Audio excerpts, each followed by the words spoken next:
चलिए रीडिंग शुरू करते हैं, क्योंकि आज 17th मीटिंग जो है वो 5 पेज की है और आज ही हमें उसको ख़त्म करना है। तो थोड़ा जल्दी से पढ़ते जाएंगे और समझने का प्रयत्न करेंगे, ठीक है।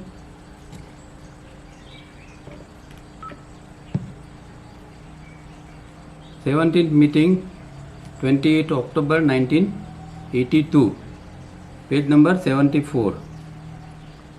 Dear friends, I have to draw your attention to the notes of the last 4 meetings, that is meetings 13th, 14th, 15th and 16th.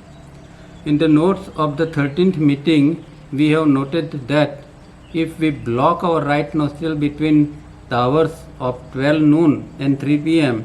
and again from 4 p.m. to 7 p.m., we prevent the enormous production of the energy of sensitiveness in our system. तो अंतिम 4 जो meeting हुई है 13, 14, 15 और 16, उनको यहाँ थोड़ा फिर से थोड़ा समझाने का प्रयत्न करते हैं ताकि हमें भी उसका थोड़ा स्टडी हो जाए, उसका याद आ जाए चीज़ों को। तो पहले उन्होंने 13 मीटिंग के अंदर जो है वो कहा था कि राइट नोस्ट्रियल को ब्लॉक करना है 12 to 3 एंड 4 to 7। तो उससे क्या होगा कि हमारे अंदर जो सेंसिटिवनेस की जो ऊर्जा प्रचुर मात्रा में जो बन रही है वो उसको कंट्रोल करना बहुत ज़रूरी है, क्योंकि वो सेंसिटिवनेस की ऊर्जा बहुत सारे प्रॉब्लम हमारे अंदर क्रिएट करते हैं। हमारी जो सारी नेगेटिविटी है उसका एकमात्र कारण जो है ये सेंसिटिवनेस की ऊर्जा, और इसके लिए ये टाइमिंग यहाँ दिया गया है। अब शायद आगे भी बात तो की होगी, फिर से याद कर लेते कि ये 12 से 3 और 4 से 7 में अगर राइट नोस्ट्रियल या जिसको पिंगला नाड़ी भी कहते हैं उसको बंद करने से क्या फ़र्क पड़ेगा।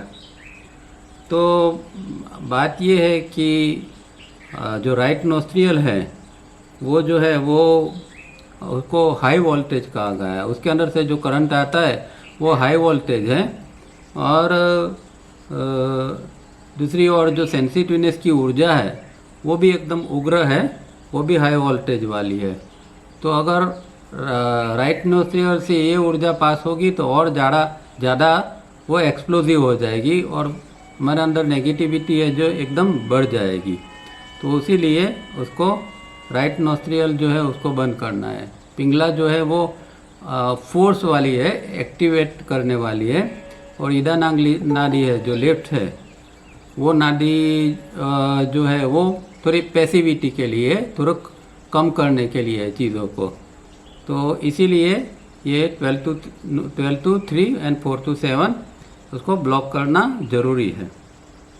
If this continues over 6 months very regularly, the Manipur center in the primary body, which produces this energy in abundance, will slow down and stop, and then the small center next to it will start producing a fresh type of energy, at first in drops and trickle, and the old habits of sensitiveness being hard to eliminate will use up this energy. अगर इसको 6 महीने ये किया प्रयोग, 12 से 3 और 4 से 7 बंद किया 6 महीने तक रेगुलरली, तो क्या होगा कि हमारा जो प्राइमरी बॉडी, जो हमारा एस्ट्रल बॉडी या प्रमुख शरीर जो है उसके अंदर जो मणिपुर नाम का चक्र है जो कि नाभि के पिछले हिस्से में है, नेवल पार्ट के पीछे वाले हिस्से में जहाँ से स्पाइनल कॉर्ड पसार होती है वहाँ है, और वो एंटी क्लॉकवाइज घूमती है, और वो जो है वो घूमती है हॉरिजेंटल, वर्टिकल फॉर्म में नहीं पर हॉरिजेंटल फॉर्म में वो चक्र एंटी क्लॉकवाइज घूमता है। अब वो घूमता है तो उसके अंदर तो बहुत सारी जो है एनिमल इंस्टिंक्ट पड़ी हुई है। हमारे अंदर जो प्राणीजन्य जो वृत्तियों है वो वृत्तियों का सबका केंद्र स्थान ये मणिपुर चक्र है। तो वहाँ से ही ये जो सेंसिटिवनेस की ऊर्जा है वो जनरेट होती है। तो इसलिए उसको ये टाइमिंग के अंदर राइट नोस्ट्रिल को बंद करने से क्या होगा कि जो वो बहुत प्रचुर मात्रा में बनती है तो वो थोड़ा बनना उसका कम हो जाएगा और आगे जाके वो बंद भी हो सकता है। और उसके बाद में क्या होगा कि मणिपुर चक्र के राइट साइड के ऊपर एक छोटा सा चक्र है जिसको कुंडली चक्र कहते हैं, नॉट कुंडलिनी बट कुंडली। तो कुंडली चक्र जो है नॉर्मली दूसरे पुस्तकों के अंदर नहीं दिया गया है ये कुंडली चक्र के बारे में, सिर्फ तावरिया जी के किताबों में ये चक्र मिलता है। तो पता नहीं उनका कुछ अभ्यास होगा और उनका अपना अनुभव भी होगा, इसीलिए उन्होंने ये चक्र बताया है।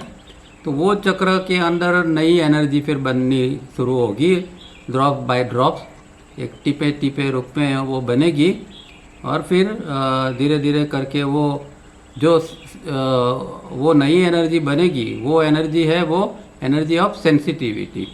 तो वो जो है सेंसिटिविटी, अब सेंसिटिवनेस की एनर्जी धीरे धीरे करके बंद हो जाएगी सिस्टम के अंदर और ये सेंसिटिविटी की एनर्जी काम करना चालू कर देगी, क्योंकि ये जो सेंसिटिवनेस की एनर्जी है उसको एलिमिनेट करना बहुत मुश्किल है।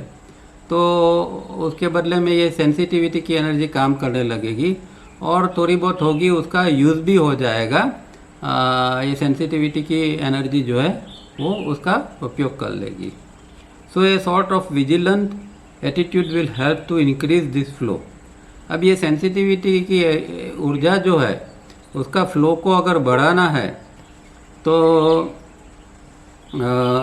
विजिलेंस एटीट्यूड हमारा डेवलप करना चाहिए, मतलब सजगता की पूरी सजगता से या पूरी एक जैसे वॉच रखते हैं ना इस तरह उसका एक एटीट्यूड, उसका हमें रवैया बनाना पड़ेगा।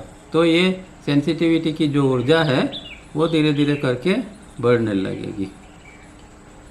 Once this double action takes place inner peace dawns. अब जो डबल एक्शन मतलब क्या कि एक और सेंसिटिवनेस की ऊर्जा धीरे धीरे बंद हो रही है और दूसरी ओर सेंसिटिविटी की ऊर्जा जनरेट हो रही है। तो ये डबल एक्शन जब चालू होता है तो जो है पीस जो है वो उसका उदय होता है। This calls for regular practice of exercise shown and conscious increase in 3 step rhythmic breathing. तो उन्होंने जो जो प्रैक्टिसेस बताई है वो सब एक्सरसाइज जो है उसको रेगुलर प्रैक्टिस करना बहुत ज़रूरी है और 3 स्टेप रिदमिक ब्रीदिंग को भी कॉन्शियसली आगे बढ़ाना ज़रूरी है। उसका टाइमिंग जो है वो धीरे धीरे करके ज़्यादा करते जाना है।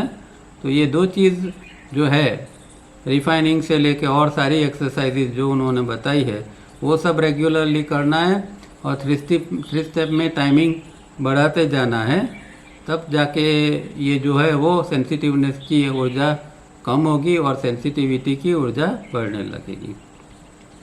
This rhythmic breathing calls for rhythm of musical notes. अब ये जो रिदमिक ब्रीदिंग जो बनाया गया है वो जो है वो म्यूजिकल नोट्स के ऊपर है, जैसे है ना 1 2 3 5 6। तो ये म्यूजिकल नोट्स के ऊपर, और म्यूजिकल नोट्स के अंदर सारे गम पद निसा जो है वो भी म्यूजिकल नोट्स है। और ये भी जो है जो हमारे जो रिदम है उसको जो क्लासिकल राग है उसके अंदर जिंजोती नाम का एक राग है, जिंजोती। तो ये जिंजोती राग के ऊपर उसकी जो नोट्स है, म्यूजिकल नोट्स है, उसके ऊपर ये हमारी जो रिदम जो है 1 2 3 5 6 की उसको बनाया गया है। This brings us to the laws of 7 and 3। अब ये जो म्यूजिकल नोट से जो है वो हम लॉ ऑफ 3 और लॉ ऑफ 7 के ऊपर जा सकते हैं, क्योंकि हमने देखा है कि भाई लॉ ऑफ 7 में भी सा से लेके सारे गम पद नी और सा तक जो 8 नोट्स है उसको, इसलिए उसको ऑक्टेव कहा जाता है। और लॉ ऑफ 3 जो है वो 369 जो है वो लॉ है जो हम पिछले ये मीटिंग्स के अंदर सब देख चुके हैं। It means that when certain processes are taking place within our system, they tend to slow down at certain intervals and need a push at that moment or would totally stop. अब ये हमने देखा है कि भाई जैसे कि 369 का जो है वो हमने डायग्राम देखा था, एनेग्राम के अंदर जो है वो लॉ ऑफ 3 और लॉ ऑफ 7 दोनों बताया गया है।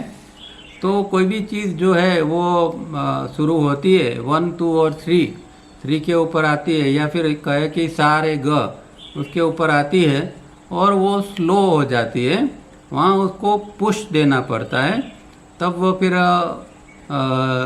वो जो फोर्स है वो चीज़ है वो आगे जाती है, और फिर 6 पर अगर फिर से थोड़ी कमज़ोर पड़ती है तो वहाँ उसको दूसरा फोर्स देना पड़ता है। तो इस तरह ये फिर 6 से आगे जाके 9 तक या फिर सारे गम पद निशा कंप्लीट होता है।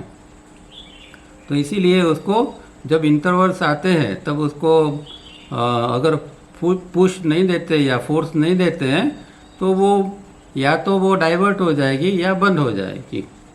और इसका हमने एक तीर का एग्जाम्पल लेके भी बात की थी, तो ये अभी आप समझ सकते हैं। Such practices like breathing, circulation, digestion need a generative push whenever this process is slow down, otherwise they would stop।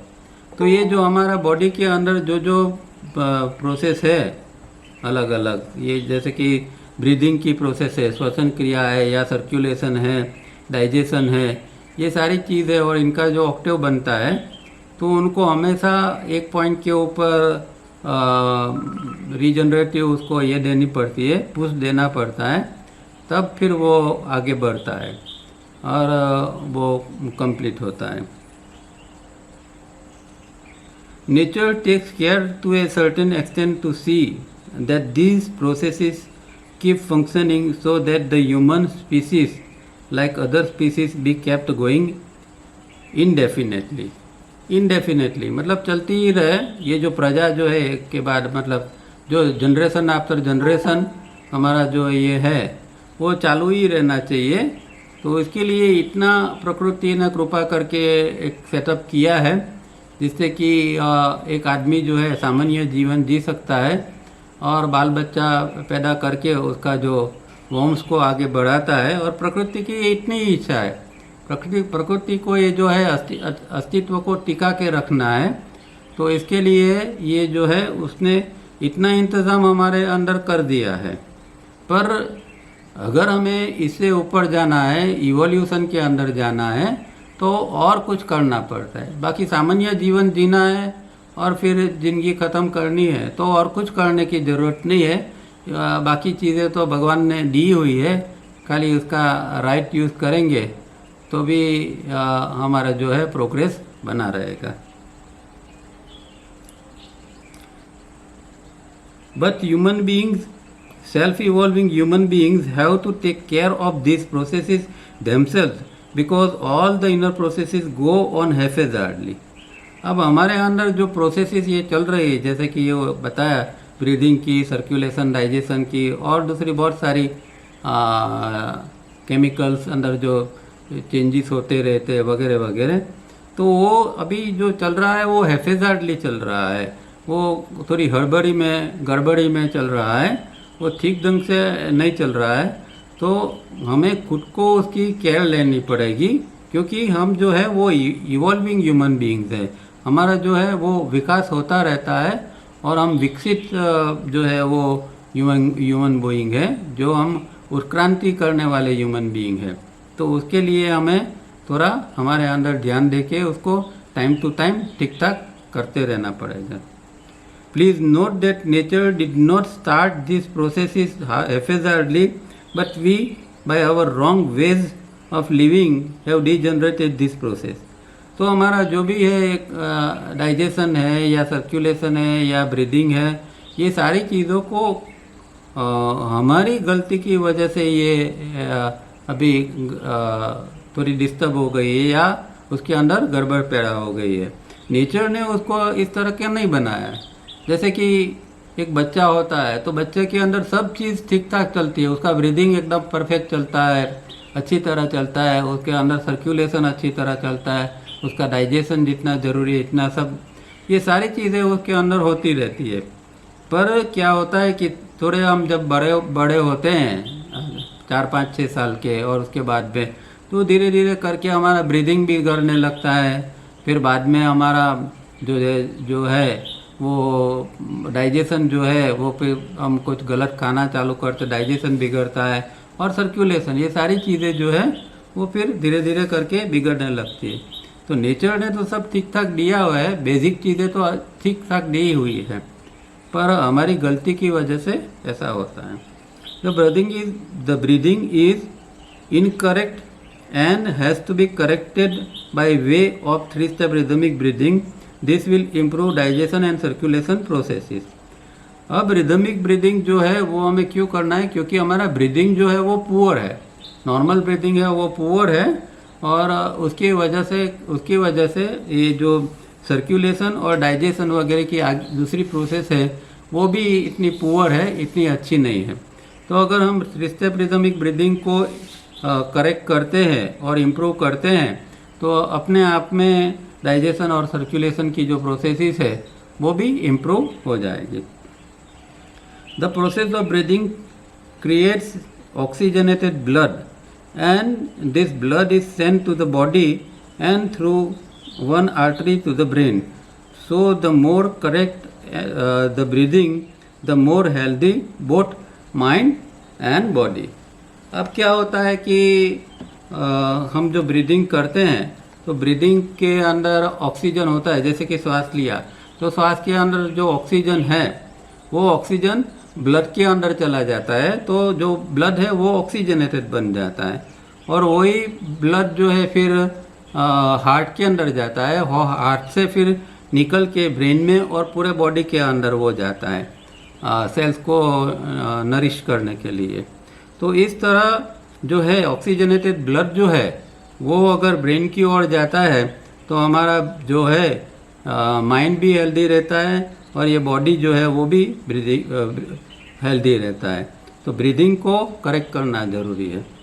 अब यहाँ ज़रा उसको समझने की भी ज़रूर है साइंटिफिकली कि भाई ये जो ऑक्सीजनेटेड ब्लड जो है, अब ये तो प्रोसेस नेचुरल एक है कि जैसे कि हमने एक श्वास लिया, अब मानो कि कोई व्यक्ति रिदमिक ब्रीदिंग नहीं कर रहा है, वो भी श्वास तो लेता है, तो वो जो श्वास लेता है उसको साइंस कहता है उसको वो जो हवा अंदर आती है तो वो 500 ml हवा नॉर्मल व्यक्ति नॉर्मल श्वास के अंदर लेती है, और उसको टाइडल वॉल्यूम कहा जाता है।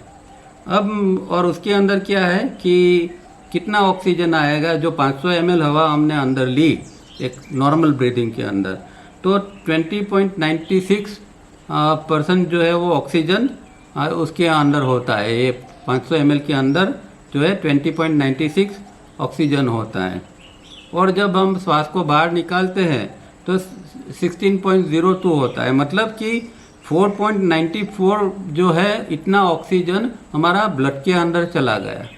ठीक है, ये नॉर्मल बात है। अब उसको ज़रा रिदमिक ब्रीदिंग से समझते हैं।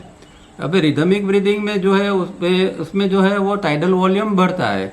नॉर्मल ब्रीदिंग होता है उसके अंदर हम 500 ml हवा लेते हैं, पर रिदमिक ब्रीदिंग है वो थोड़ा लंबा होता है, जैसे कि 1 2 3 सामान्य श्वास है तो 1 2 जितना ही जाता है, पर 3 स्टेप में हम 1 2 3 तक 3 सेकंड तक श्वास को एक्सटेंड करते हैं। तो बट नेचुरल जो 500 ml है उसके बदले में तो वो टाइडल वॉल्यूम बढ़ जाएगा। अब टाइडल वॉल्यूम जितना बढ़ेगा उतना परसेंटेज वाइज जो है वो ऑक्सीजन हमारे अंदर जाएगा। तो रिदमिक ब्रीदिंग करने से जो हमारा ऑक्सीजनेटेड ब्लड जो है वो और रिच होता है, क्योंकि रिदम द्वारा जो हम श्वास ये करते हैं, श्वास लेते हैं और छोड़ते हैं, उसके अंदर हम ज़्यादा ऑक्सीजन को ज़्यादा ऑक्सीजन को ग्रहण कर सकते हैं और हमारा ब्लड को ज़्यादा एनरिच बना सकते हैं। और ऐसा ही ब्लड अगर ब्रेन के ऊपर जाता है तो ब्रेन या माइंड भी अच्छा रहता है और शरीर भी अच्छा रहता है। Then come various disciplines. Now our 14th meeting notes: A. Eating and drinking. B. Breathing. C. Incoming impulses, that is correct method of thinking. D. Sleeping. तो ये अलग अलग डिसिप्लिन्स है, खाना पीना सोना वगैरह, इसको डिसिप्लिन कहते हैं। और वो डिसिप्लिन के बारे में 14th मीटिंग में उन्होंने बात की थी। इन our extra meeting of 7th October I have given you 3 charts. A. How to cut down very slowly on sleep so as not to make the body feel in the least how unwanted hours of sleep can be cut down.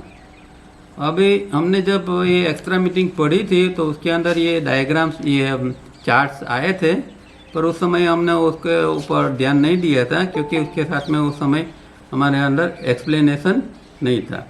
अब यहाँ ज़रा देख लेते हैं कि जो पहला जो है वो स्लीप का बारे में बताते हैं कि स्लीप को धीरे धीरे करके कम करने से हमारे अंदर क्या होता है।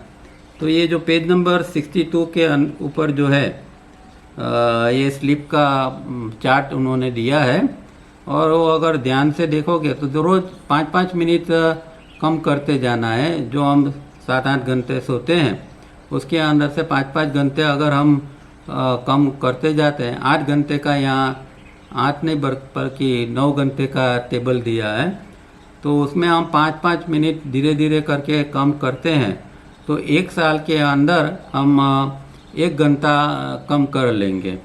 और फिर दूसरे साल के अंदर और यही प्रक्रिया चालू रही तो 2 साल के अंदर हम 2 घंटा हमारा कम हो जाएगा। तो अभी जितना जो हम ले रहे हैं नींद स्लीप, जो अगर हम 8 घंटे ले रहे हैं तो इसी प्रोसेस के ऊपर जाएंगे तो 6 घंटे के ऊपर आ जाएगी। कोई और ज़्यादा नींद लेती है तो वो और कम हो जाएगी। तो ये स्लीप का चार्ट है, वो एक बार आप ध्यान से देख लेना और किस तरह 5-5 मिनट कम करना है वो यहाँ उन्होंने बताया है। अब दूसरा चार्ट के बारे में, similarly B, how to cut down the food very slowly so as not to make the body feel in the least how unwanted food can be cut down. For an adult needs food for only maintenance of the body and not for growth. अब उसका भी chart देखते हैं। तो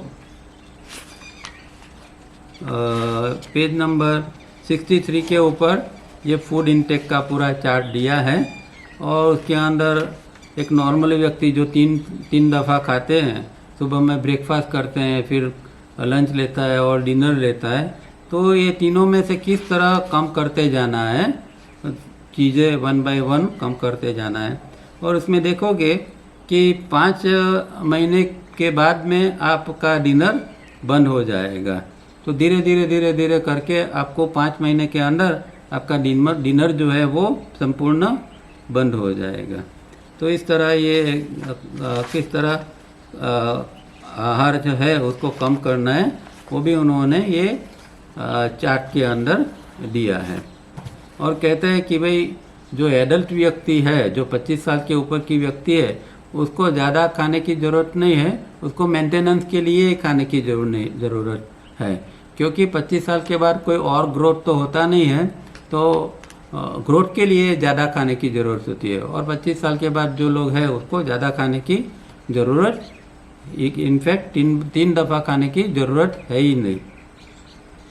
Similarly, C, how to increase slowly the time of correct 3-step rhythmic breathing.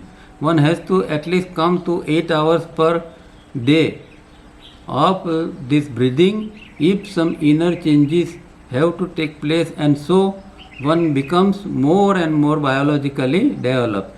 This is very essential for progress, for unless inner centers, nerves, energies are made active and directed, no progress is possible.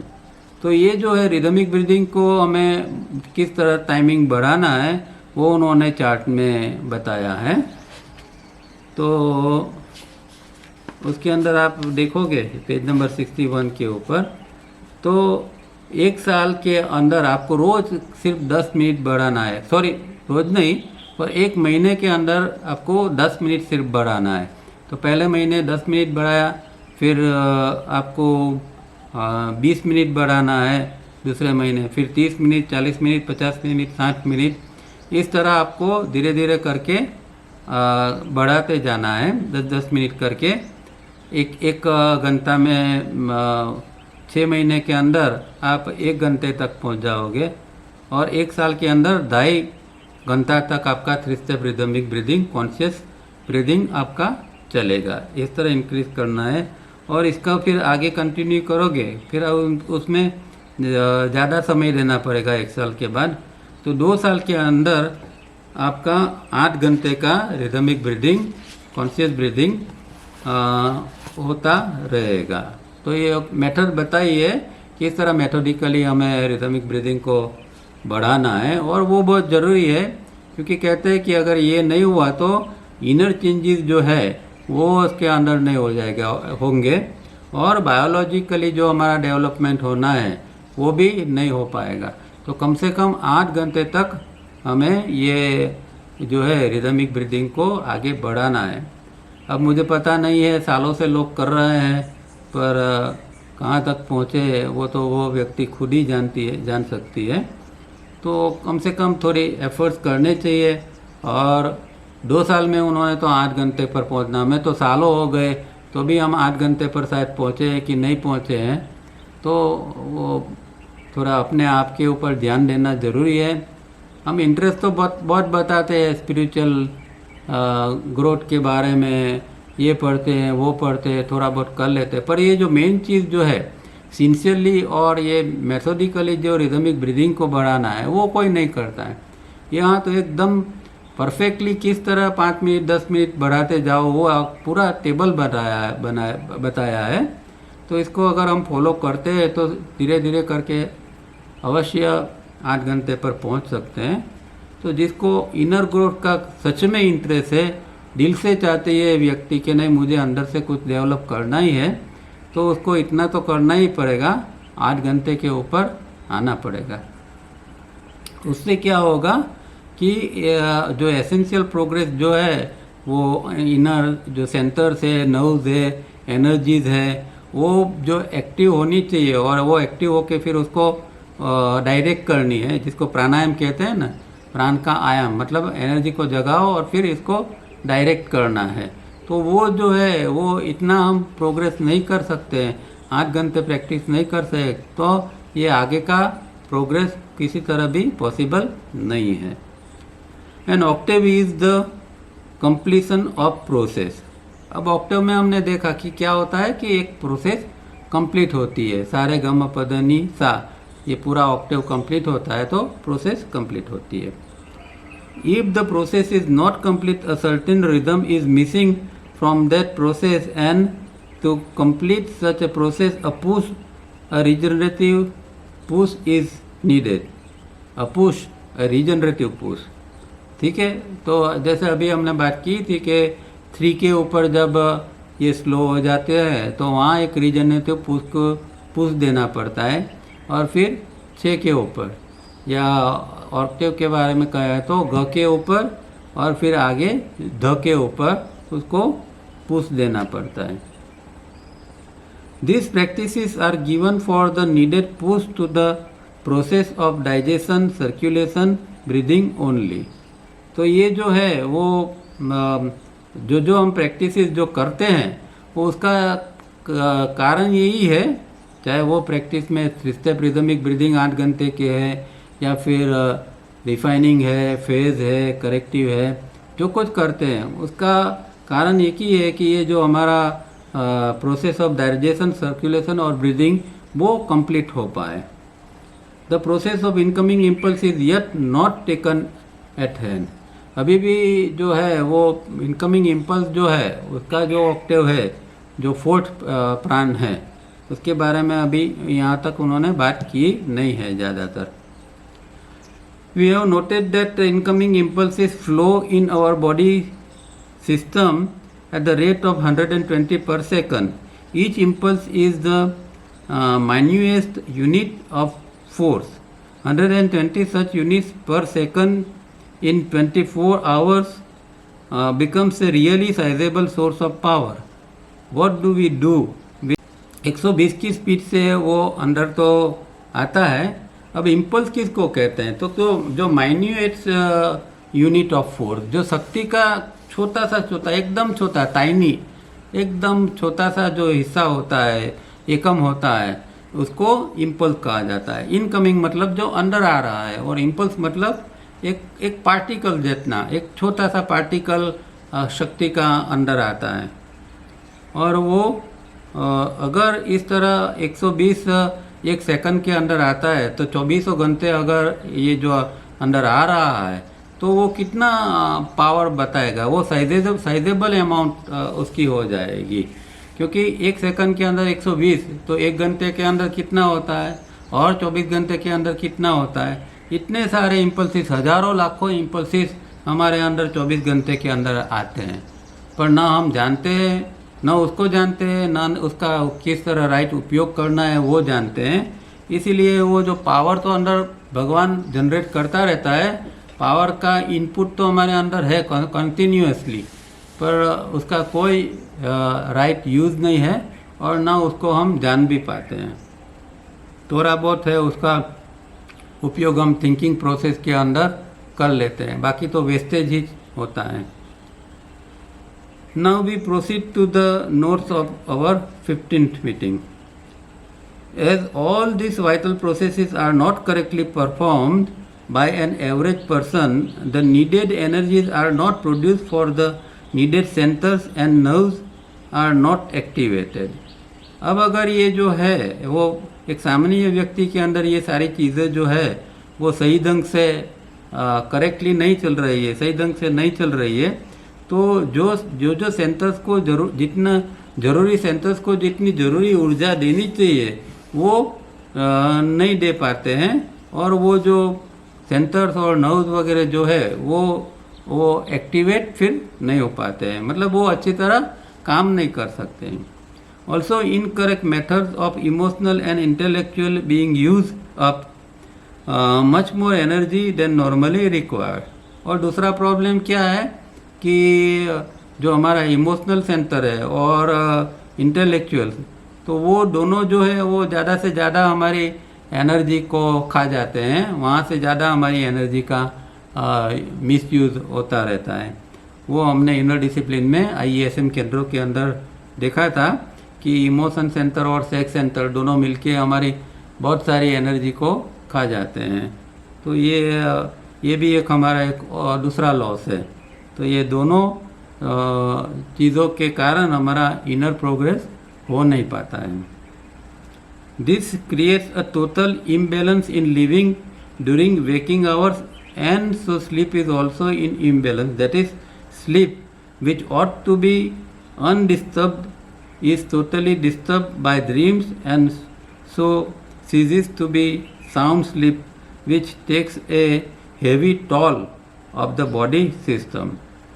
अब क्या होता है कि ये सारी गड़बड़ी जो है इमोशनल सेंटर की, दूसरे सेंटर्स की, और दूसरी प्रोसेसेस जो कंप्लीट नहीं होती है, इसके कारण जो है वो हमारी जो निद्रा है वो तो ये होती है, पर हमारा पूरा जो लिविंग है, हमारा जीवन जो है पूरा, वो जो जागृति का समय में जो हम जीते हैं वो पूरा इम्बैलेंस हो जाता है। मतलब जो हम 15-16 घंटे जो जागते हैं या 18 घंटे जागते हैं, तो वो जीवन जो है वो हमारा इम्बैलेंस है। और फिर रात को जो स्लीप लेते हैं वो भी उसके कारण डिस्टर्ब रहता है, उसके अंदर भी ड्रीम्स आते हैं, और उसके ड्रीम्स के कारण स्लीप भी हमारी डिस्टर्ब रहती है, तो साउंड स्लीप हो नहीं पाती है।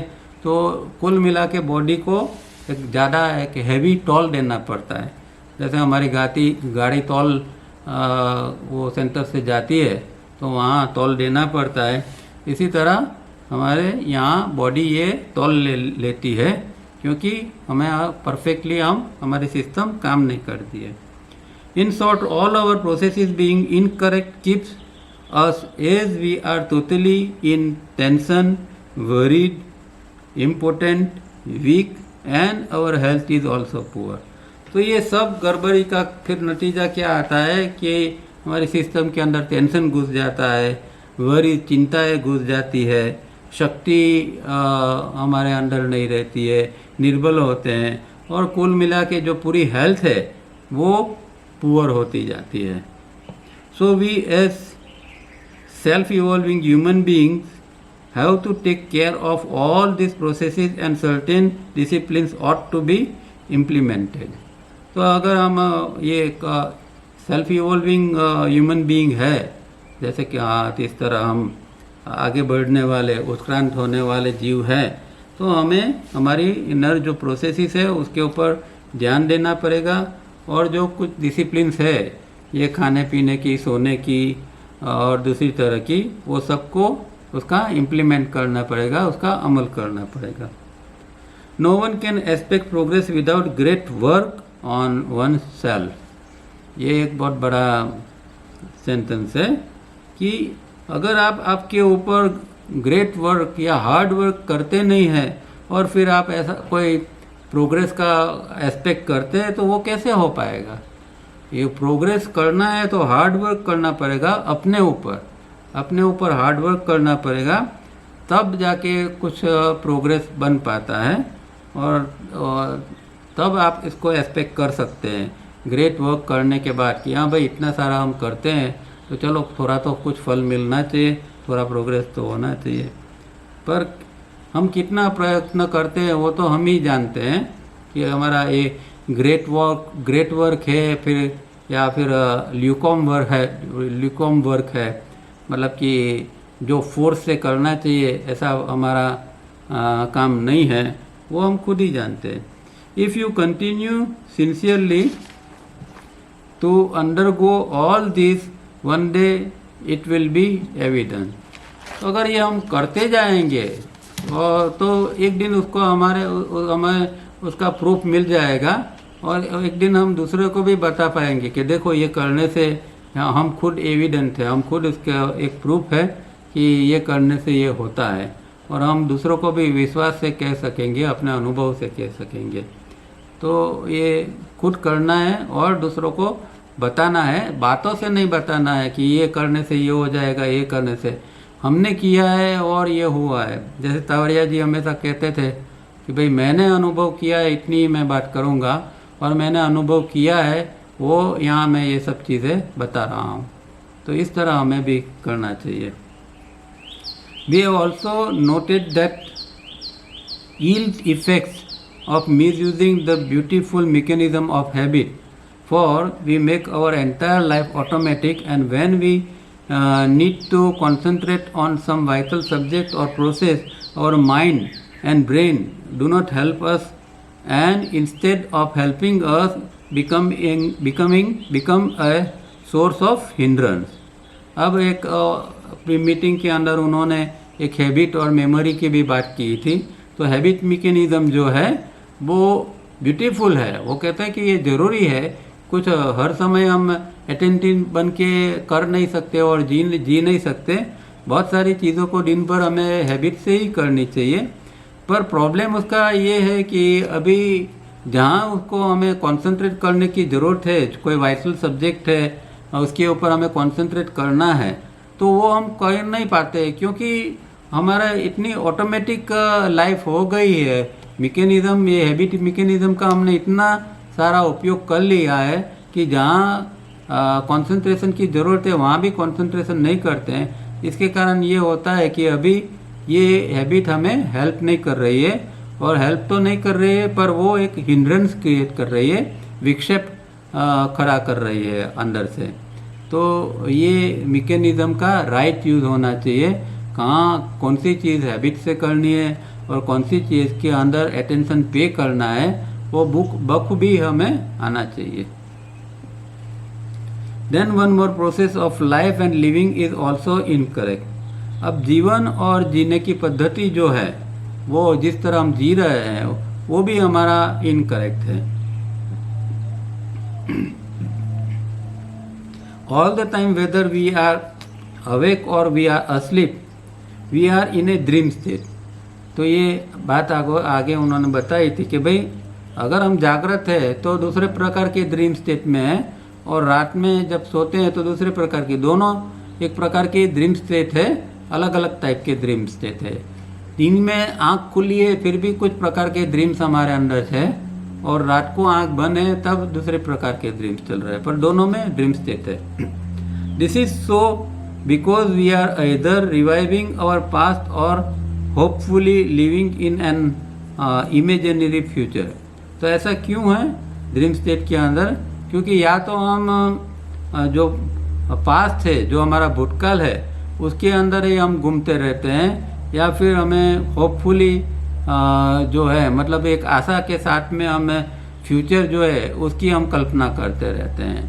तो इसीलिए अगर आप पास्ट में या फ्यूचर के अंदर है तो आप जो है वो वर्तमान में नहीं है, और इसीलिए वर्तमान में नहीं है, इसीलिए उसको ड्रीम स्टेट कहा गया है। To be awake one has to be in the present. For this we have to call our name our name aloud and check what we are doing। तो ये मेथड उन्होंने एक बताई थी, बहुत सुंदर मेथड है, ये करनी चाहिए, और ये डेफिनेटली अब आपको थोड़ा जागृत तो करेगी। दिन भर में 5-6 बार जब भी याद आए तो ये करिए कि अपना नाम को आपको अलाउडली बोलना है, और उसके साथ में ये भी देखना है कि आप क्या कर रहे हैं।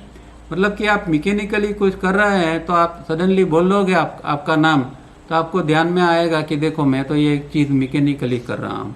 तो ये चीज़ हमेशा, ये मेथड, ये प्रैक्टिस बहुत अच्छी है, उसका उपयोग हम जागृति के लिए कर सकते हैं। तो प्रॉब्लम एक ही है, ये सब हम जानते हैं, पढ़ते हैं, और जब पढ़ते हैं तो ऐसा सोचते भी हाँ कल से कर लेंगे ये सब, पर याद ही नहीं आता है। दिन भर में आपको याद नहीं आएगा कि मुझे मेरा नाम को पुकारना है। प्रॉब्लम हमारा यही है। तो हमें ये माइंड के अंदर ये प्रोग्रामिंग बनाना पड़ता है कि जो जो करना है उसका एक प्रोग्रामिंग बना लो, और फिर वो चीज़ फिर इम्प्लीमेंट करना उसका चालू करो। रिमेंबर द ओल्ड सेइंग, नहीं उसके पहले, this regular check will keep us awake.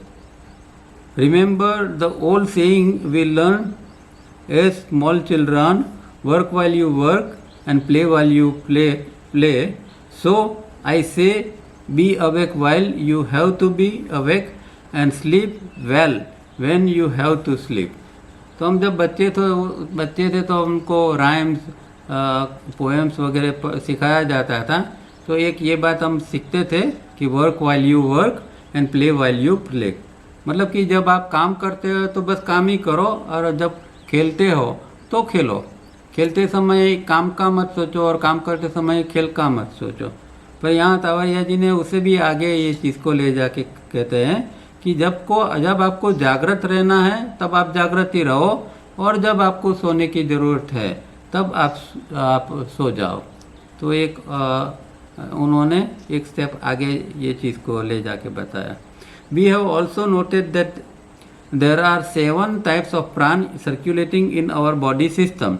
This 7 pran takes care of digestion, the 6th takes care of circulation of blood, the 5th takes care of the breathing system, and the 4th takes care of incoming impulses। तो ये भी पिछली notes के अंदर हमने देखा था 4 प्रकार के प्राण, और 4, 5, 6, 7 ये जो लोअर प्राण है उसकी उन्होंने बात की थी। उसमें सबसे जो लोअर है 7th वाला वो डाइजेशन के लिए है, जो 6th वाला है वो सर्कुलेशन ऑफ ब्लड के लिए है, 5th वाला है वो ब्रीदिंग के लिए है, और 4th जो है वो इनकमिंग इम्पल्स के लिए है। So we are only now at the stage when our lower 4 pranas 7, 6, 5, 4th are not properly circulating. To make them do so we have to impose certain disciplines on our self. तो ये जो 4 lower प्राण जो है वो अभी properly circulate अंदर नहीं हो रहा है हमारे सिस्टम के अंदर। तो इसके लिए हमें कुछ डिसिप्लिन को इम्पोज करना पड़ेगा, हमारे ऊपर डिसिप्लिन को लादना पड़ेगा, तो ये जो है लोअर प्राण अच्छी तरह काम करेंगे। It is also to be noted that 4th prana acts on 5th and 6th and 7th। अब जो 4th प्राण जो इनकमिंग इम्पल्स का प्राण है वो थोड़ा हाई प्राण है, उच्च प्रकार का प्राण है। इसीलिए वो जो है निम्न प्रकार के जो प्राण है, ब्रीदिंग का, सर्कुलेशन का और डाइजेशन का, वो तीनों नीचे वाले प्राण के ऊपर इसका प्रभाव हमेशा रहता है। The fourth prana takes care of the incoming impulses 120 per second, and we have noted earlier that this becomes big. This becomes every 24 hours into a sizable power house.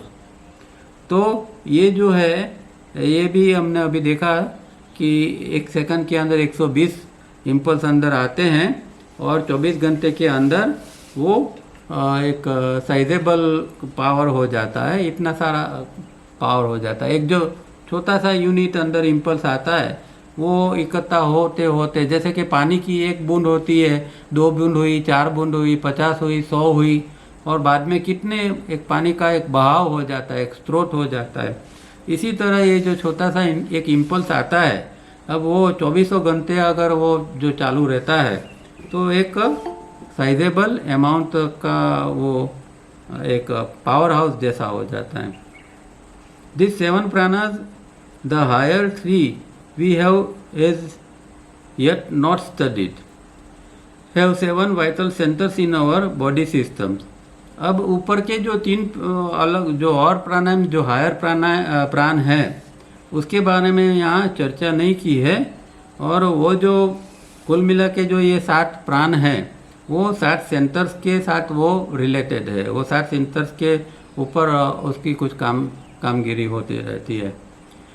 Each such center has 6 sub-centers. We have to study this also. These in all form 49 centers, of which 21 are major and 28 are minor, and which form the human cross within our body system. तो ये खास करके ये sub centre जो है वो astral के अंदर की बात है।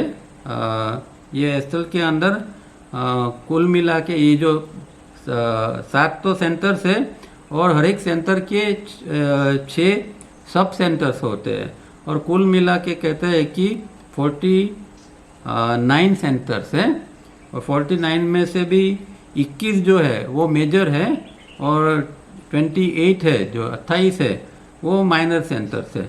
और क्योंकि वो लेंथ और विड्थ में है, ऊपर से नीचे और क्रॉस के अंदर है, इसलिए वो जैसे एक क्रॉस कैसे होता है जिसमें एक लेंथ और विड्थ होती है, इस तरह ये जो है वो इस तरह के ये मेजर और माइनर सेंटर सेट हुए हैं। तो एक बॉडी के अंदर जैसे क्रॉस जैसा अंदर इनर बॉडी के अंदर बनता है। एज द प्राण and respective processes 7th, 6th and 5th are partially done correctly, but the 4th प्राण and the respective process is totally wrong. अब क्या है कि हमारे अंदर बॉडी के अंदर जो ये ब्रीदिंग की प्रोसेस है या सर्कुलेशन की है, डाइजेशन की है, वो तो पार्शियली थोड़ी बहुत तो काम करती है और इसीलिए हम ठीक ठाक जी लेते हैं। पर जो ये इनकमिंग इम्पल्स का जो 4th ग्रेड का जो प्राण आता है वो तो टोटली रॉन्ग है, उसका कोई खास हम अच्छी तरह इसका उपयोग भी नहीं करते हैं और वो एक वेस्ट होता है। Well, the result that the immense powerhouse that flows in the human body system is drained off, that is, it flows out of the body system as a total waste. तो ये जो है इतनी प्रचंड मात्रा में ये जो ऊर्जा 24 घंटे हमारे अंदर आ रही है हमारी सिस्टम के अंदर, पर अनफॉर्चुनेटली वो ड्रेन ऑफ हो जाती है, वो लीक हो जाती है और कहीं ना कहीं से वो निकल जाती है, वो उसको हम पकड़ नहीं पाते। और वो इसका फोर्स भी इतना है कि इसको पकड़ना, मतलब उसके लिए न उसकी ट्रेनिंग चाहिए, योगा की हायर प्रैक्टिस चाहिए, तब इस चीज़ों को हम पकड़ सकते हैं। तो ये होता नहीं है, तो ये ड्रेन ऑफ हो जाती है, निकल जाती है, और इसीलिए ये एक टोटल वेस्टेज है, एक जो है कचरे की तरह ये चीज़ निकल जाती है। Unless we properly develop our body system and make proper use of the lower 4 pranas, the higher 3 pranas cannot be assimilated by our body system. तो जब तक हम नीचे के जो 4 लोअर्स प्राण हैं उसका सही ढंग से हम उपयोग नहीं करते, उसको डेवलप नहीं करते, तो हायर प्राण जो है ऊपर वाला वो एसिमिलेट नहीं हो सकता है, मतलब सम्मिलित नहीं हो सकता, वो आत्मसात नहीं हो सकता है। तो पहले काम करना पड़ेगा लोअर प्राण के ऊपर, तब जाके उसका बेनिफिट हायर प्राण के ऊपर भी मिल पाएगा। And now coming to the notes of our 16 meeting, the study of volume 1 is recommended for the important aspect of drift, cause and cure, that is corrective method etc. अब जो है वो 16 meeting जो है, लास्ट मीटिंग जो थी उसके अंदर की नोट्स के ऊपर आते हैं। तो उसके लिए कहते हैं कि भाई आप जो वॉल्यूम 1 मतलब कि इनर डिसिप्लिन पार्ट 1 जो है उसको रेकमेंड करते हैं कि उसका आप स्टडी करो, और उसके अंदर जो ड्रिफ्ट के बारे में बताया है, ड्रिफ्ट किस तरह क्या है, उसके कारण क्या है, वो उसको किस तरह हम ड्रिफ्ट को ओवरकम कर सकते हैं। तो ये सारी चीज़ जो है, या जिसको हम करेक्टिव मेथड भी कहते हैं, वो ये सब हम वॉल्यूम 1 से जान पाएंगे। ये करेक्टिव मेथड शब्द बार बार यूज़ होता है, तो ये समझना ज़रूरी है। पीछे भी मैंने कहा था कि एक करेक्टिव मेथड जो मेथड के रूप में बताई गई है, जो हमको खाना खाते समय करना है, वो करेक्टिव मेथड है। पर उसके अलावा भी ये जो सारी जो ये उन्होंने वॉल्यूम 1 के अंदर बताया है, ड्रिप से लेके वो बहुत सारी प्रैक्टिसेस बताई है, वो सबको ही वो करेक्टिव मेथड ही कहते थे। Certain nerves and centres are dormant which have to be activated, and certain nerves and centers ever work from our primitive past and so now have to be made dormant।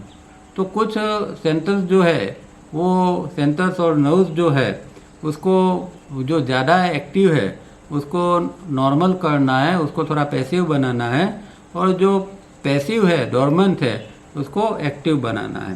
तो जैसे कि हमारा मणिपुर चक्र है, वो अभी ज़रूरी नहीं है, फिर भी वो एक्टिव रहता है, और वो एक्टिव रहता है प्रिमिटिव पास, वो भूतकाल से, वो आदिकाल से वो चालू है, क्योंकि आदिकाल से वो इतना एक्टिव है और उसके अंदर ही ये सब प्राणीजन्य वृत्तियाँ संग्रहित होती रही है जन्मों जन्म। तो वो जो है, वो जो एक एक्टिव है मणिपुर चक्र, उसे और ऐसे जो भी जो अंदर के सेंटर इस तरह के हैं, उन चीज़ों को हमें डोरमेंट बनाना है, नहीं तो फिर वो चीज़ हमें हिंड्रेंस के रूप में आती रहेगी। All this will lead us from diagram 1 state to diagram 2 state and we must proceed to diagram 3A state. तो अगर ये सब करते हैं, इतना सारा काम करते हैं, तो डायग्राम 1 जो 2482 है उससे आगे हम 5221 के ऊपर जा पाएंगे, और उससे भी आगे हमें जाना है 3A स्टेट के ऊपर, मतलब कि ये 5221 को पूरा एस्टैब्लिश कर देना है। अब चारों केंद्र इस मुताबिक ही काम करेंगे। Corrective methods are to be practised diligently because our emotions wreak havoc with our body systems. अब ये जो हमारे अंदर सबसे बड़ी जो गड़बड़ी है, वो जो है वो इमोशनल सेंटर की है, और सेक्स सेंटर तो उसको सपोर्ट करता है। पर हम जो देखते हैं लाइफ के अंदर, जैसे किसी ने कुछ कहा और बुरा लग गया, और कुछ हुआ और हमें अंदर से चिढ़ आ गई, ये जो सारी चीज़ें जो बनती है हमारे जो इमोशनल डिस्टर्बेंसेस, और बहुत जल्दी ये चीज़ें तूफान के रूप ले लेती है, और दिन भर में देखोगे आप तो एक दो चीज़ तो ऐसी होगी ही जो आपको थोड़ी इमोशनली डिस्टर्ब कर जाएगी। तो हमारा जीवन का सबसे बड़ा प्रॉब्लम जो है वो इमोशनल है, और प्रॉब्लम तो कुछ ठीक है, खाना मिला नहीं मिला, या अच्छी नींद मिली नहीं मिली, उससे ये सबसे तो ज़्यादा प्रॉब्लम जो है हमारा ये इमोशनल प्रॉब्लम है, और वो हैवोक कर जाता है, तबाही वो ला देता है, कहर ला देता है, इतना वो बॉडी सिस्टम के अंदर एक तूफान खड़ा कर देता है। और इसके लिए करेक्टिव मेथड्स का डिलीजेंटली हमें प्रैक्टिस करनी चाहिए। मतलब खाते समय जो है उसको हमें इसका उपयोग करना चाहिए, कुछ अच्छे सेंटेंस बना के या जो हमारी वीकनेस है उसको याद करके हमें शांति से बैठ के खाना चाहिए, तो ये जो हैवॉक है वो कम हो जाएगा। Our astral body is of molecular substance and emotions. If violent, will agitate this body, and being molecular takes a long time to be less agitated. अब जो ये है हमारा एस्ट्रल बॉडी किससे बना है? मॉलिक्यूलर सब्सटेंस से बना है और उसके अंदर इमोशंस भी है। तो एक भाव है और दूसरा ये मॉलिक्यूल है। मॉलिक्यूल मतलब एक अणु है, एक एकदम जो सूक्ष्म पार्ट होता है वो पार्ट जो है इन चीज़ों से बना हुआ है। तो जब भी वो वायलेंट होता है, उसके अंदर कुछ होता है, गड़बड़ी आ जाती है और वो थोड़े हिंसक होते हैं, तो वो विक्षुब्ध हो जाते हैं, एजिटेटेड हो जाते हैं। और एक बार वो एजिटेट हुए फिर उसको शांत होने के अंदर टाइम लगता है। तो हमारी जब कायावरण में शिविर हुई थी और तावरिया साहब आए थे तो एक फॉक लेके आए थे, एक लोहे का छोटा सा एक टुकड़ा फॉक लेके आए थे और फिर उन्होंने दूसरी जो माइक था, माइक के ऊपर उसको बजा के बताया और देखा अभी कितना ये वाइब्रेट कर रहा है। फिर समझाया कि देखो ये एक लोहे का टुकड़ा है और इसको जब हम हट करते हैं तो कितना वाइब्रेट होता है और उसको शांत होने के लिए थोड़ा समय चाहिए।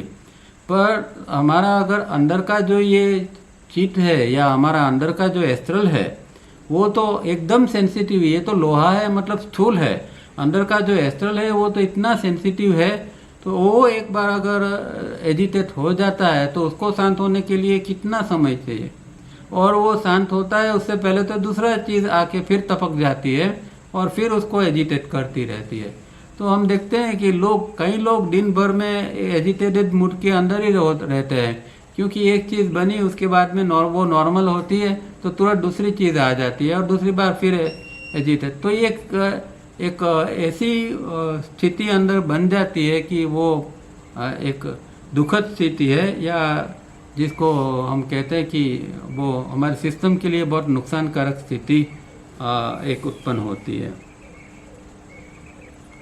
If this is in constant agitation, all our vital energies that we may produce and the enormous force flowing in our body system will all escape again from our body system. तो ये constant agitation अंदर बना रहेगा एक के बाद एक के बाद।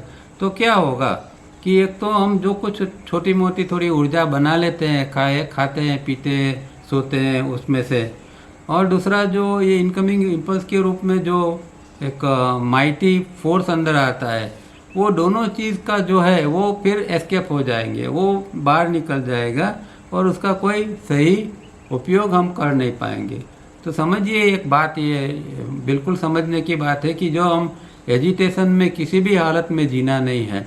अगर माइंड एजिटेट होता है तो तुरंत उसको शांत कर दो, नहीं तो ये जो सारी आपकी एनर्जी जो आप बना रहे हैं वो खा जाएगी, उसको वो बाहर निकल जाएगी। तो ये बात हमें खास ध्यान में रखनी है।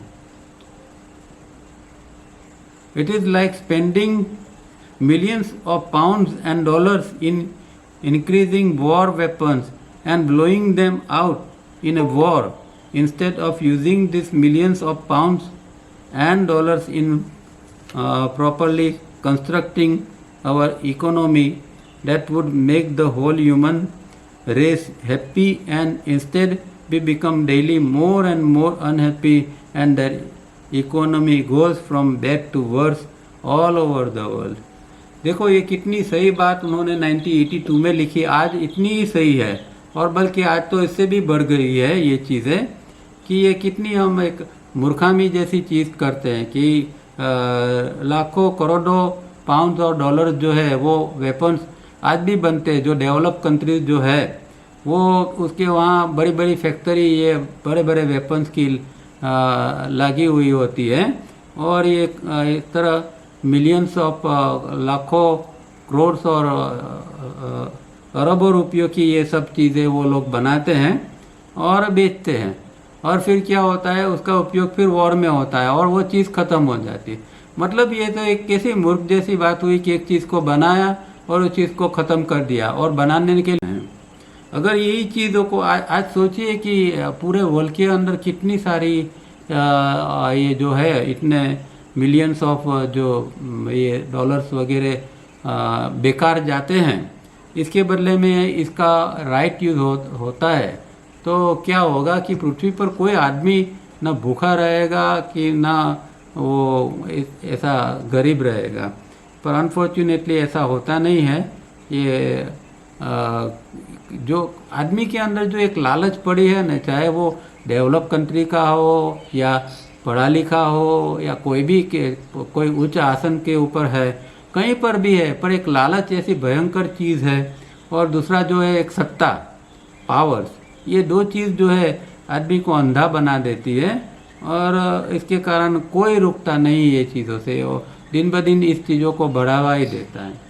और सोचो कि अगर सब कंट्री ऐसा तय करे कि भाई हमें किसी से झगड़ा ही नहीं करना है, हम शांति से रहेंगे, तो ये जो इतनी सारी मिलिट्री खड़ी करनी पड़ती है, लाखों सोल्जर्स ये करने पड़ते हैं, इतने सारे वेपन्स लाने पड़ते हैं, इन सब के पीछे जो इतना सारा खर्चा हम करते हैं, ये सारा का सारा खर्चा हम रोक सकते हैं अगर थोड़ा भी विजडम ये ह्यूमैनिटी के अंदर आ जाए।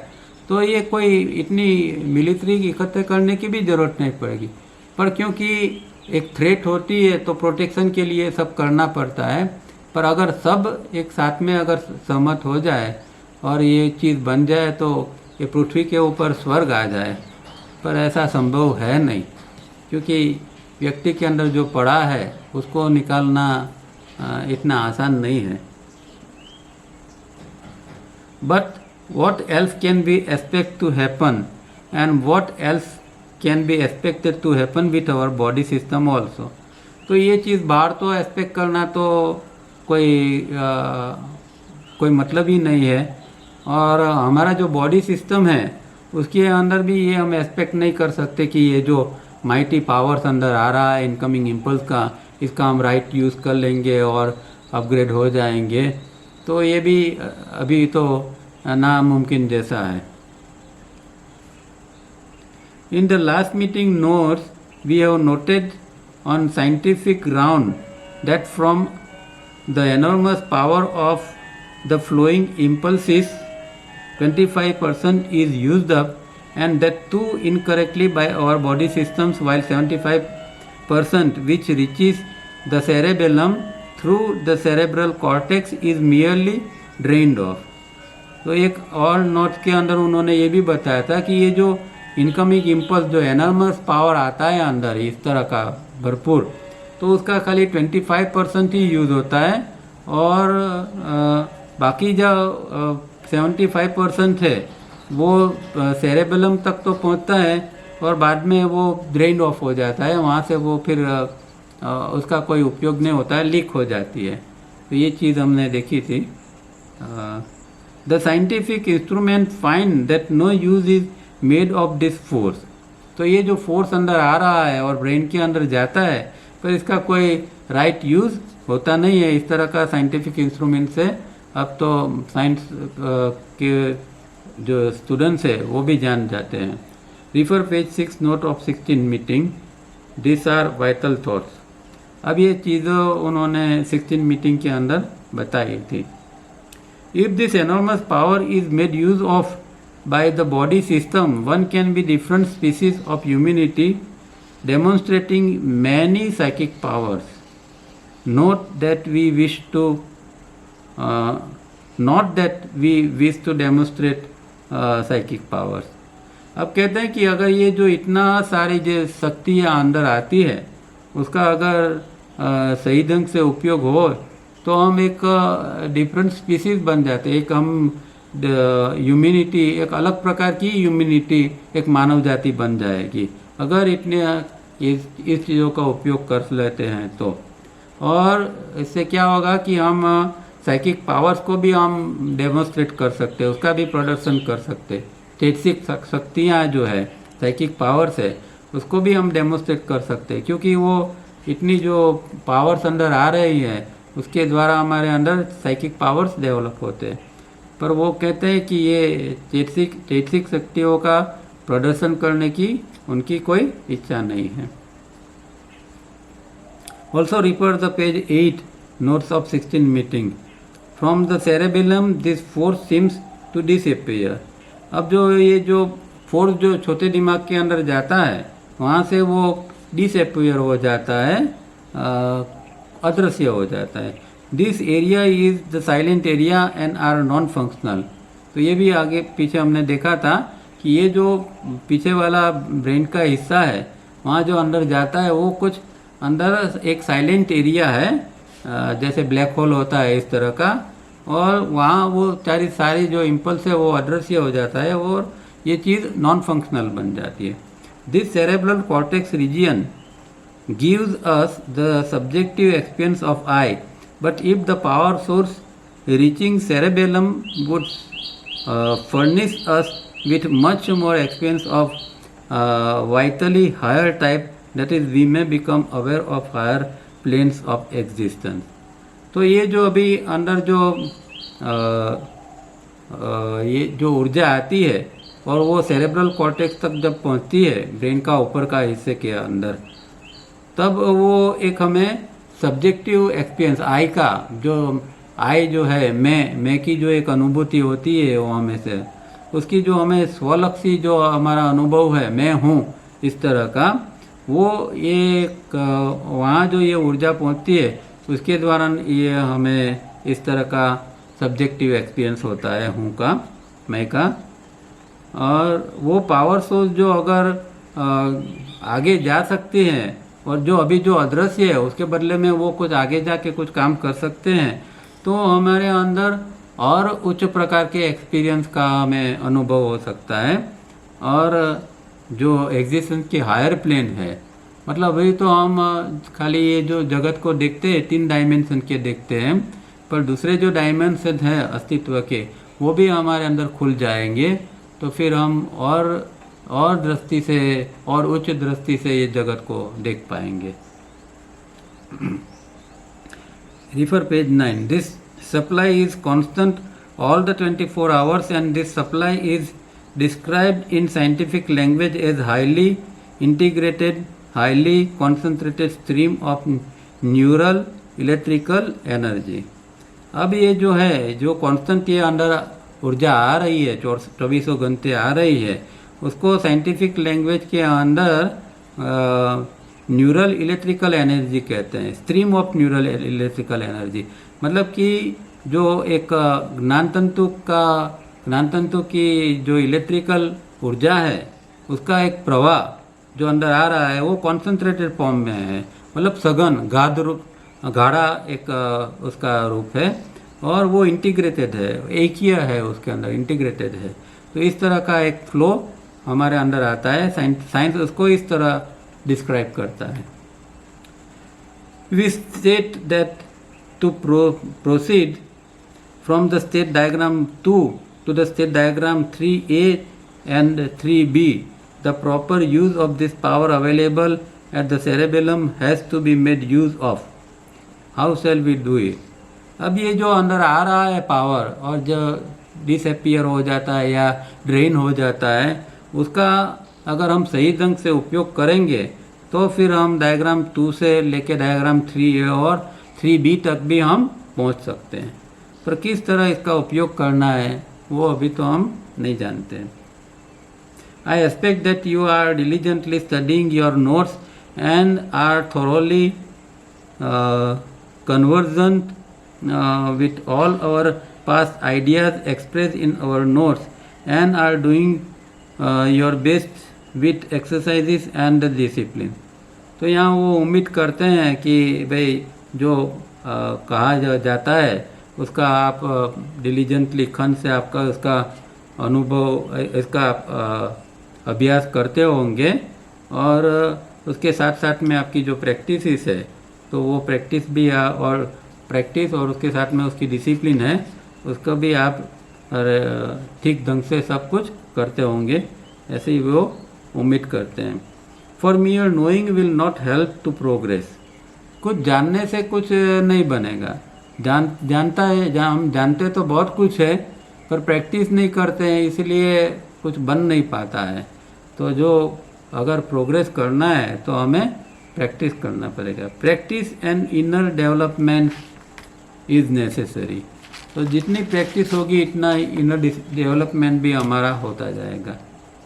अब 5 मिनट हम रुकते हैं और ये पेज पूरा ख़त्म कर लेते हैं, क्योंकि नेक्स्ट 2 संडे पर हम नहीं मिल पाएंगे। जो नेक्स्ट आएगा 2 को और फिर 9 को, तो हमारे हिमालय की टूर जो है, इसलिए हम वहाँ जा रहे हैं, तो वो 2 बार हम नहीं मिल पाएंगे, इसलिए आज ये मीटिंग यहाँ ख़त्म कर देते हैं। Now we shall proceed ahead in our extra meeting of 7th October. I have mentioned the presence of electromagnetic field that the scientific world has found within our physical body and brain. तो जो 7वीं जो एक extra meeting थी 7 अक्टूबर की, उसके अंदर उन्होंने बताया था कि अभी जो है वो साइंटिफिक वर्ल्ड है, उसने ये इलेक्ट्रोमैग्नेटिक फील्ड को भी जान लिया है, और जो हमारा फिजिकल बॉडी है और फिजिकल ब्रेन है, उसके इर्द गिर्द में जो इसके ऊपर जो इलेक्ट्रोमैग्नेटिक फील्ड क्या है और किस तरह काम कर रहा है, वो आज साइंस इतना डेवलप हो चुका है कि अभी ये मैग्नेटिक फील्ड को जान सकता है। और साधना के अंदर अगर आप अच्छी तरह साधना करते हैं तो आपको ये इलेक्ट्रोमैग्नेटिक फील्ड का अनुभव होगा।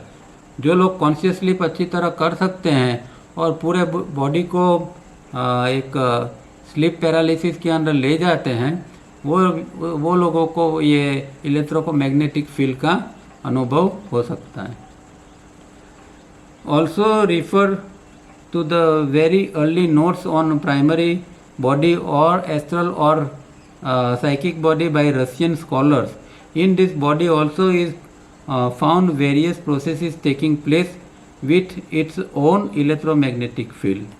अब बहुत समय पहले से ये रसिया के अंदर तो इस तरह के प्रयोग चालू हो गए हैं, और वहाँ जो एक क्लिरियन करके एक कपल था, उन लोगों ने इस तरह के कैमरा वगैरह कंप्यूटर्स वगैरह डेवलप किए थे कि जिसके द्वारा वो ये अंदर के इलेक्ट्रोमैग्नेटिक फील्ड को ऑब्जर्व कर सकते थे।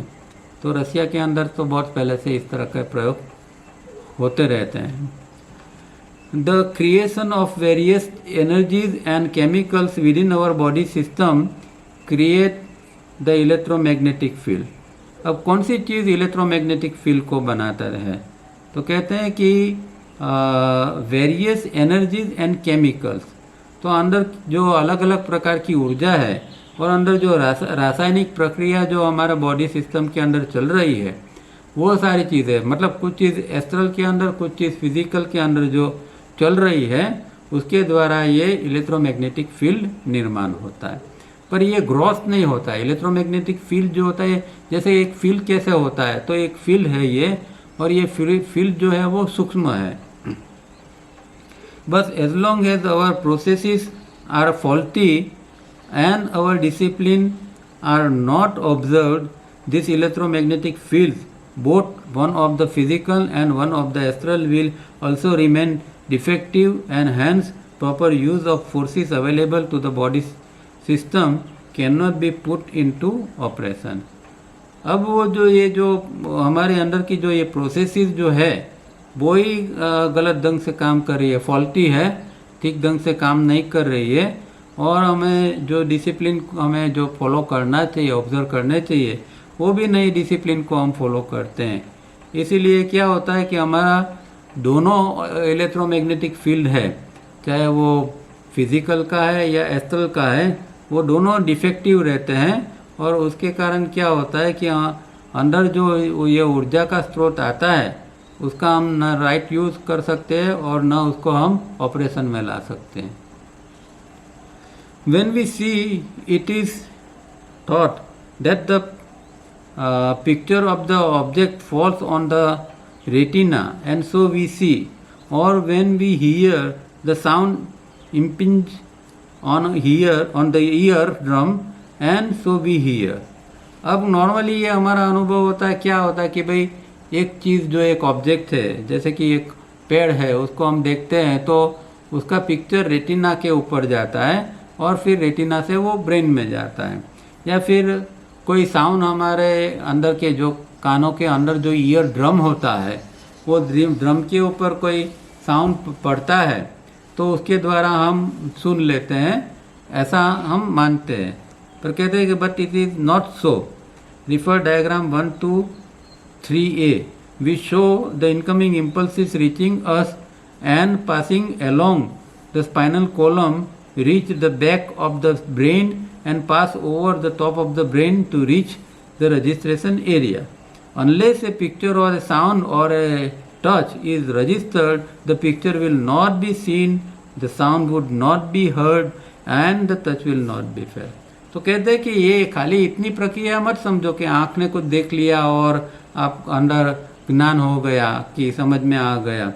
उसके साथ साथ में एक दूसरी प्रोसेस भी होती है कि जो उन्होंने डायग्राम जो बताए उसके अंदर एक छोटे छोटे पॉइंट बताए हैं कि ये इनकमिंग इम्पल्स किस तरह अंदर आता है और वो स्पाइनल कॉर्ड से धीरे धीरे ऊपर जाता है और वो पीछे से फिर ब्रेन के पिछले हिस्से में जाते हैं जिसको हम तालुका कहते हैं, और वहाँ से फिर ब्रेन के आगे के हिस्से में जहाँ रजिस्ट्रेशन एरिया है या IESM केंद्र है वहाँ पहुँचता है। और वहाँ पहुँचने के बाद जब वो चीज़ रजिस्टर्ड होती है, आँख ने जो देखा वो चीज़ अगर रजिस्टर अंदर नहीं हुई तो आँख देख नहीं पाएगी। कान ने जो सुना उसका इस तरह प्रोसेस होकर रजिस्ट्रेशन नहीं होता है तो ये चीज़ नहीं हो पाती है। तो कहने का मतलब ये है कि जो कोई प्रोसेस बनती है तो पहले वो एस्ट्रल में बनती है और बाद में फिजिकल में बनती है, और दोनों प्रोसेस मिलाकर फिर रिजल्ट आता है, तो एक चीज़ नहीं है। दूसरी बात हम जानते हैं कि तावरिया जी कहते थे कि भाई sense organs are not senses themselves, ये बात बार बार वो कहते थे, आप जानते होंगे। तो यहाँ ये भी यहाँ से ये बात भी यहाँ कंफर्म होती है कि आँख जो है वो तो सेंस ऑर्गन है, उसने देख लिया इससे नहीं होता है, पर जो अंदर जो सेंसिस है और सेंसिस द्वारा जो इम्पल्स अंदर जाता है और रजिस्टर्ड होता है तब चीज़ जो है वो हम जान पाते हैं या सुन सकते हैं। तो इस तरह ये चीज़ दोनों प्रोसेस फिजिकल और एस्ट्रल की प्रोसेस मिला के कंप्लीट होती है। All incoming impulses impinge on the electromagnetic field of the astral and reach the electromagnetic field of the physical body, and thus are all incoming impulses recorded, that is registered. तो पहले यहाँ भी बताते कि पहले ये एस्ट्रल के field में इलेक्ट्रोमैग्नेटिक फील्ड के अंदर एंटर होते हैं और बाद में वो फिजिकल के अंदर फिजिकल का जो इलेक्ट्रोमैग्नेटिक फील्ड है उसमें जाता है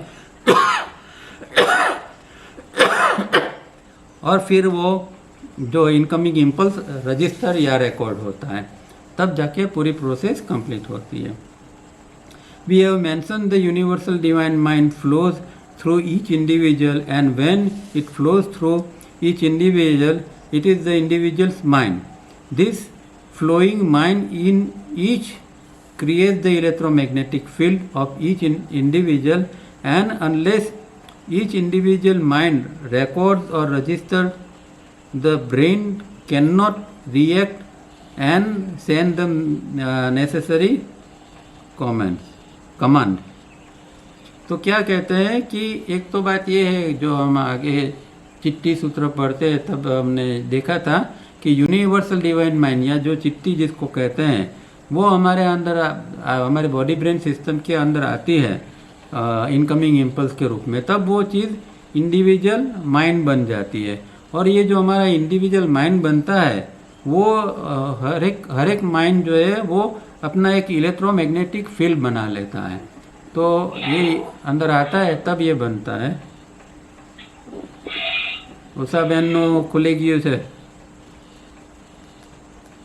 और इस तरह ये फील्ड बनता है और वो जब आगे जाके ये रिकॉर्ड या रजिस्टर होता है ब्रेन के अंदर, तब जो ब्रेन फिर उसके बाद में नेसेसरी कमांड देता है, मतलब जिस तरह का फील होता है इस तरह का वो कमांड उसको देता है। इस तरह की ये प्रोसेस ब्रेन के अंदर होती है। तो यहाँ मीटिंग ख़त्म होती है और इसमें 13, 14, 16 तक की जो 4 मीटिंग थे अंतिम 13, 14, 15, 16 वो सब चीज़ों का यहाँ सार उन्होंने बता दिया है। आप फिर से ध्यान से उसको पढ़ना। अब हम मिलेंगे 9 तारीख के बाद में जो होगा 16 तारीख होगी, तो 16 तारीख को मिलेंगे।